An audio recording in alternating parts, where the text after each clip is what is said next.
Bom, continuando, vamos falar sobre o controle externo, né? Nós falamos que existem dois aspectos, controle interno e externo, vamos falar sobre o controle externo. O controle externo é exercido pelo poder, é de competência do poder legislativo, está aqui, que exerce com auxílio dos tribunais de contas. Ok, competência do poder legislativo. Atenção para esse aspecto, porque em questões de concurso isso é muito perguntado. Normalmente eles querem induzir a pessoa a responder que o controle externo é de competência ou de titularidade dos tribunais de contas. Não é, né? É de competência, de titularidade do Poder Legislativo, que o exerce com auxílio dos tribunais de contas. Segundo a Constituição, é de competência exclusiva do Poder Legislativo julgar anualmente as contas prestadas pelo Presidente da República e apreciar os relatórios sobre a execução dos planos de governo. E fiscalizar e controlar diretamente ou por qualquer de suas casas os atos do Poder Executivo, incluídos os da administração indireta.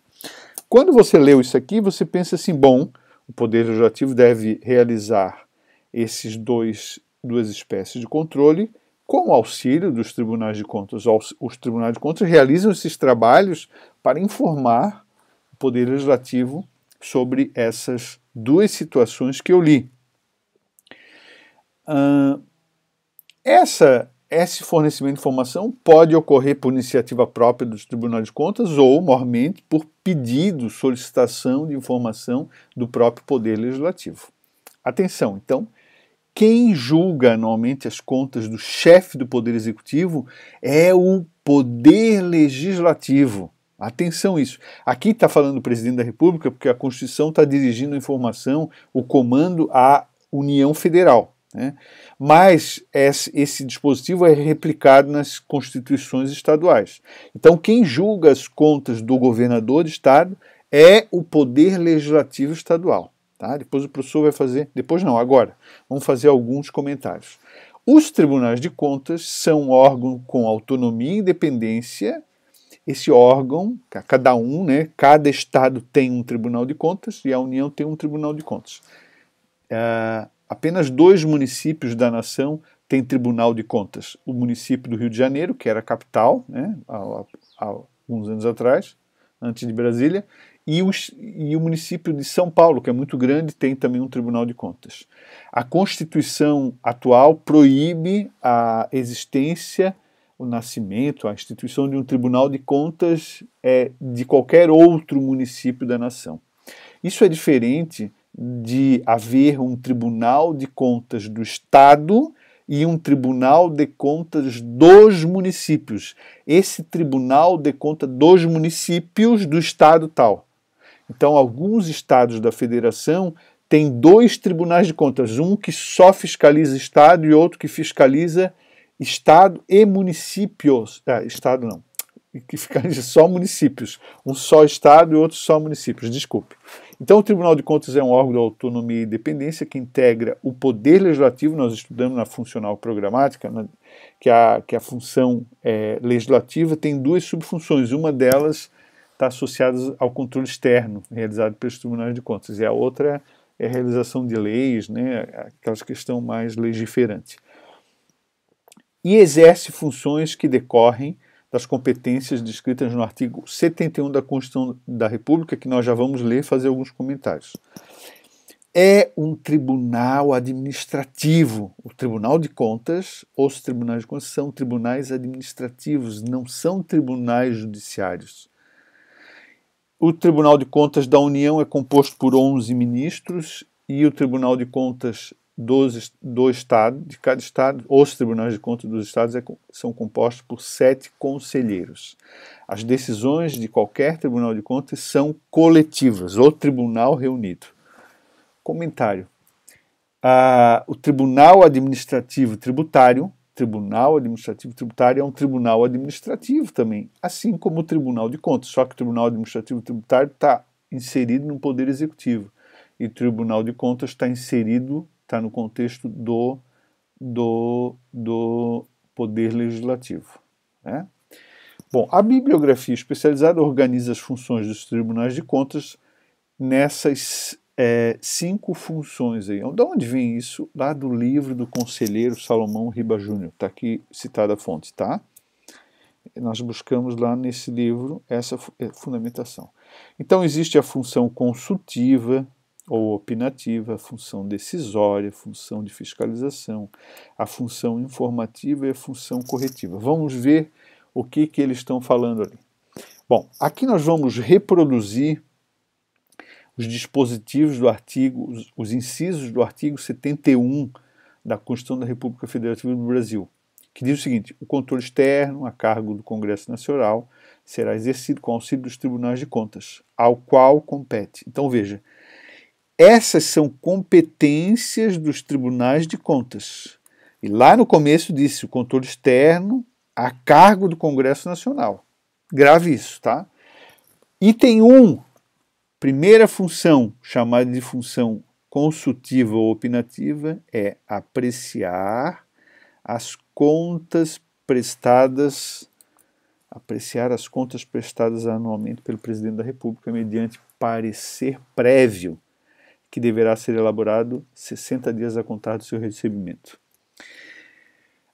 Vejam, é isso que eu queria fazer o comentário. Lá no artigo 49 da Constituição, é competência do Poder Legislativo julgar as contas, ó. E é competência do Tribunal de Contas apreciar as contas. Eu gosto de falar para meus alunos assim: uma coisa é julgar, é regular, irregular, aprovada, não aprovada, julgando conta. Outra coisa é apreciar. Olha, que conta bonita, né? Seria o caso, né? Apreciando a conta, né? Mas isso na prática, apreciar significa emitir uma opinião, emitir um parecer.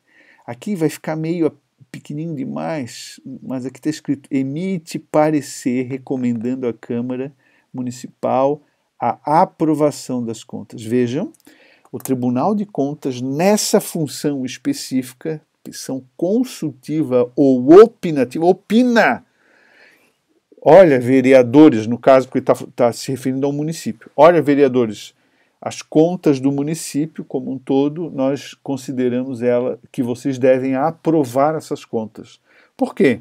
Aí vai explicar, né? Porque cumpriu os limites da educação, da saúde, porque cumpriu os limites de pessoal, porque está com a conta equilibrada do ponto de vista financeiro, do ponto de vista orçamentário. Aqueles que a gente comentou nas nossas videoaulas sobre execução orçamentária, né?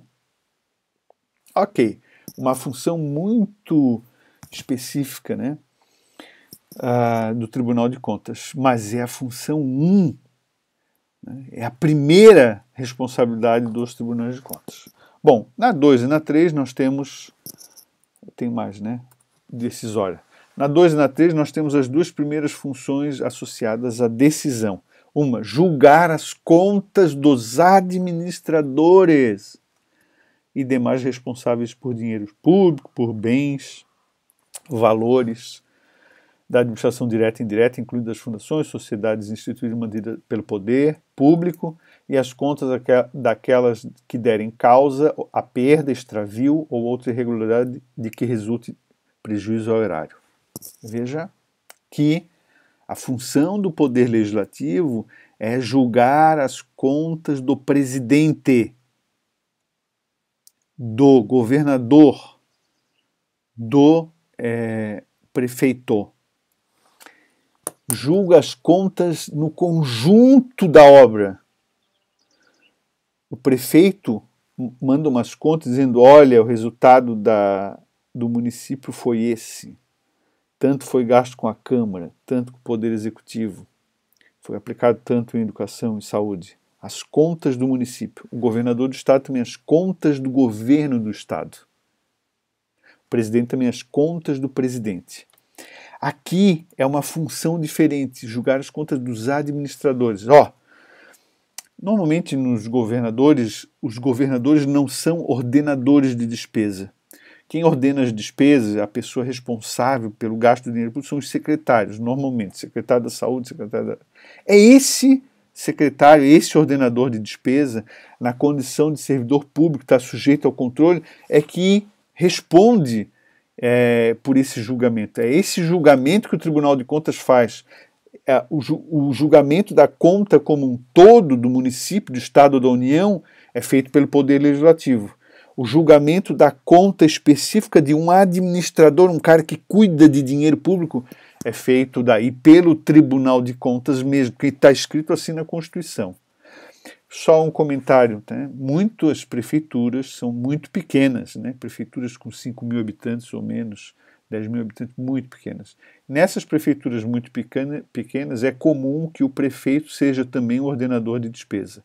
Nesses casos, embora tenha uma controvérsia judicial aí, mas nesses casos o prefeito responde tanto lá para o Poder Legislativo, com as contas como um todo, como para o Tribunal de Contas, para as contas específicas, né? Aquele dinheiro que ele é o ordenador de despesa, que ele cuida, que ele manda pagar, né? Que ele, normalmente, ele é a autoridade que assina a nota de empenho, né? Aí sim. Bom, tirando esse item que é o mais complicadinho, nós temos uma outra situação associada à função decisória, que é apreciar para fins de registro a legalidade dos atos de admissão de pessoal a qualquer título na administração direta e indireta, incluídas as fundações mantidas pelo poder público, excetuadas nomeações para cargo de provimento em comissão, porque comissão é livre nomeação e livre exoneração, né? Bem como as concessões de aposentadorias, reformas e pensões, ressalvadas as melhorias posteriores que não alterem o fundamento legal do ato concessório. Tirando os detalhes técnicos que estão aí escritos, o que nós precisamos saber é que o tribunal, todo mundo que se aposenta, todo mundo que é admitido, passa por uma verificação do Tribunal de Contas para fins de registro. Registro é assim, está certo, a pessoa está aposentada corretamente. Está certo, a pessoa entrou legalmente no serviço público. Está certo, registro. Está registrado, está oficializado, formalizado. Quando uma pessoa é aposentada, por exemplo, e tem ali no salário dela alguma verba irregular por algum motivo, quando chega no Tribunal de Contas, o tribunal olha, bom, essa verba é irregular, e o tribunal determina que a prefeitura, que o órgão que ele está corrija antes de fazer o registro da aposentadoria. O cara não se aposenta, tem que corrigir aquele valor, né? Tirar, suprimir o valor, sei lá, alguma providência que seja determinada. O que mais que temos de função decisória? Vejam como tem função opinativa, tinha só uma, mas era número 1. Agora a função decisória nós já temos 5. Aplicar aos responsáveis em caso de ilegalidade, despesa ou irregularidade de contas as sanções previstas em lei. Multa, devolução de recurso, sanção tipo outras sanções, né, proibido de contratar com serviço público, outras coisas, né? Que estabelecerá, entre outras combinações, está aí, ó, multa proporcional ao dano causado ao erário. O que mais? Assinar prazo para que o órgão ou entidade adote as providências necessárias ao exato cumprimento da lei, se verificada a ilegalidade. Então, normalmente a primeira coisa que o Tribunal de Contas faz é assinar prazo. O que é assinar prazo? É dar um comando ao jurisdicionado, ao órgão que está sendo auditado, dizer assim, ó, você tem tantos dias, 30 dias, 60 dias, 90 dias para resolver essa situação que constatamos irregular aqui e acolá. E o sujeito vai ter que adotar uma providência e submeter de novo ao tribunal se corrigiu a ilegalidade verificada, né? E também existe o item 10 ali, que é sustar, se não atendido à execução do ato impugnado, comunicando a decisão à Câmara, ao Poder Legislativo, né, seria, né? Porque quando a gente lê aqui Constituição Federal, a gente pensa também que isso é reproduzido nas constituições estaduais, né? Então, se não for atendida aquela determinação, aquela assinatura de prazo, então o Tribunal de Contas pode sustar, né, a execução do ato impugnado, né, comunicando a decisão ao Poder Legislativo. Bom, continuamos no próximo vídeo.